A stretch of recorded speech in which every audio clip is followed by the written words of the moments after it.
अखेर शरद पवारांनी सांगितलंय की शरद पवारांचा घातपात झालाय की अपघात झालाय. शरद पवारांनी एक संदेश महाराष्ट्राला दिलेला आहे आणि त्या संदेशामध्ये एक धक्कादायक गोष्टी सुद्धा काही सांगितलेल्या आहेत. नेमक्या त्या गोष्टी काय आहेत? शरद पवारांनी असं काय सांगितलंय की ज्यामुळे अजित पवारांच्या दुर्दैवी घटनेचा पूर्ण आता एक वेगळाच अर्थ काढला जातोय.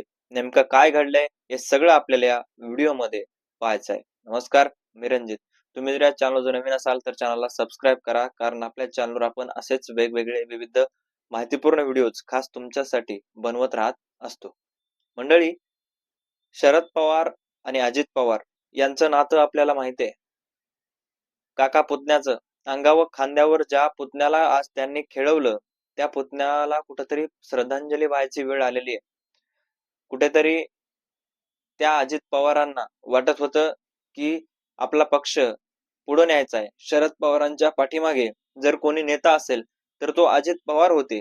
मात्र ते अजित दादा पवार यांचं प्लेन क्रॅश मध्ये दुःखद निधन झालं. त्यांच्या विमानाचा अपघात झाला आणि या अपघातामागे कुठेतरी वेगवेगळे निष्कर्ष जाऊ लागले आणि वेगवेगळ्या गोष्टी सांगू लागले लोक. काही लोकांनी सांगितलं की घातपात आहे, काही लोकांनी विकिपीडियाचा निष्कर्ष दिला. गुगलवर जे असतं विकिपीडिया, त्या विकिपीडियामध्ये कालच मृत्यूची नोंद झाली आहे अशा प्रकारचं काही सांगण्यात आलं. 20 तासापूर्वी विकिपीडियानं सांगितलं होतं की 27 तारखेला अजित पवारांचा मृत्यू झालेला आहे.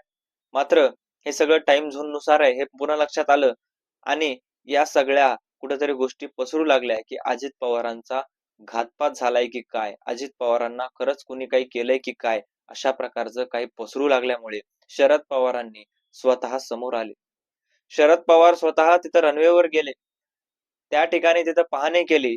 अजित पवारांच्या खरंच जीवितहानीला काही धोका झाला होता का, कोणी केला होता का, याच्यामध्ये काही राजकारण आहे का, ही सगळी तपासणी काल शरद पवारांनी केली. आणि शरद पवारांनी ज्यावेळेस हे तपासलं त्यावेळेस तिथं रनवेवर गेले. रनवेच्या मार्फतमध्ये बघितलं की इकडं विमान होतं, इकडं कसं काय कोसळलं, अशा प्रकारच्या गोष्टी शरद पवारांनी तिथं चेक केल्या, बघितल्या आणि त्यानंतर त्यांच्या लक्षात आलं की कुठलीही गोष्ट कुठेतरी चुकतीये, कुठेतरी या सगळ्या गोष्टीमध्ये राजकारण होते की काय, अशा प्रकारचा शरद पवारांचा एक अंदाज होता. त्यामुळे शरद पवारांना बोलता येत नव्हतं, अडखळत अडखळत बोलता येत होतं. शरद पवारांचा आवाज निघत नव्हता, कारण अंगा खांद्यावर ज्या पुतण्याला आपण खेळवलंय, ज्या पुतण्याला आपण घडवलंय आणि कुठेतरी आपली जबाबदारी जो पुतण्या पुढे घेऊन पार पाडत होता ते म्हणजे अजित पवार, ते आज वारलेले आहेत, ते नाहीयेत आपल्यात, अशा प्रकारचा धक्का शरद पवारांना बसलेला होता. त्यावेळेस शरद पवार मीडिया समोर आले. मीडिया समोर आलेले असताना ते म्हणाले, कामाचा माणूस म्हणजे अजित पवार, जे तुमच्या सगळ्या कामाचा होता, आमच्या कामाचा होता, तो माणूस गेलेला आहे, माझा पुतण्या गेलेला आहे. आणि मी त्या ठिकाणी जाऊन तपासणी केली, मी त्या ठिकाणी जाऊन पाहणी केली ज्या ठिकाणी अजितचं विमान कोसळलं, म्हणजे अजित पवारांचं, अजित दादांचं विमान कोसळलं, त्या ठिकाणी जाऊन शरद पवारांनी पाहणी केली. मी पाहणी केलीये आणि त्या ठिकाणी बऱ्याच मोठ्या प्रमाणामध्ये कुठेतरी राजकारण होताना मला या गोष्टीमध्ये पाहायला मिळत आहे.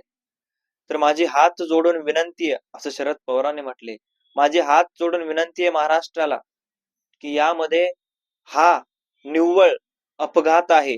कुठेही याच्यामध्ये घातपाताचा विषय नाही, घातपाताचं काही नाही, याच्यावर राजकारण करू नका, अशा प्रकारचा शरद पवारांचा संदेश आहे. शरद पवारांनी हा संदेश पूर्ण महाराष्ट्राला दिलेला आहे आणि जे या गोष्टी करतायत त्यांना सुद्धा सांगितलेलं आहे की अशा चुकीच्या गोष्टी करू नका, कुठेतरी राजकारण यामध्ये करू नका. एखादा माणूस गेलेला आहे आणि या माणसाच्या गेलेल्याच्या मध्ये कुणी राजकारण करू नये, कारण चुकीची गोष्ट पसरू नये, अशा प्रकारचा शरद पवारांचा हा एक सल्ला आपल्याला पाहायला मिळत आहे. कारण इंस्टाग्रामवर आपण पाहतो वेगवेगळ्या गोष्टी, वेगवेगळे लोक बोलतायत. कोणी सांगते घातपात झालाय, कोणी सांगते ममता बॅनर्जी अशा प्रकारचं म्हणत होत्या. ममताताईने सांगितलं की अजितदादा युतीमधून बाहेर पडणार होते म्हणून त्यांना संपवलेलं असावं, अशा प्रकारची भीती त्यांनी व्यक्त केलेली आहे. त्यानंतर अखिलेश यांनी सुद्धा अशा प्रकारची भीती व्यक्त केलेली की आपल्या या राज्यामध्ये किंवा या महाराष्ट्रामध्ये किंवा या भारतामध्ये भरपूर मोठ्या प्रमाणामध्ये तंत्रज्ञानामध्ये भारत पुढे गेलेला आहे. मग भारत पुढे गेलेला असताना जर अशा प्रकारच्या गोष्टी घडतायत तर खरंच याच्यामध्ये काही गोष्ट घडली आहे का हे तपासणं गरजेचं आहे, अशा प्रकारची अखिलेश यादवने शंका व्यक्त केलेली आहे. त्यानंतर बऱ्याच लोकांनी असं सांगितलं की गुगलवर जे विकिपीडिया असतं त्या विकिपीडियामध्ये सुद्धा अजित पवारांची तारीख आधीच नोंदवलेली सगळं टाइम झोन नुसार हे पुढे आलं. त्यामुळे कुणीही राजकारण करू नका अशा प्रकारचं शरद पवारांचं म्हणणं आहे. आणि काही लोकांनी तर हद्दच पार केली. काही लोक म्हणाले तर शरद पवार आणि सुप्रिया सुळेचा त्याच्यामध्ये काही हात आहे. हे सगळं चुकीचं असल्याचं सुद्धा आता समोर आले आहे. तुम्हाला काय वाटतं या सगळ्या गोष्टीबद्दल? तुमचं मत कमेंटमध्ये नक्की कळवा. भेटूयात नवीन व्हिडिओमध्ये. तोपर्यंत धन्यवाद.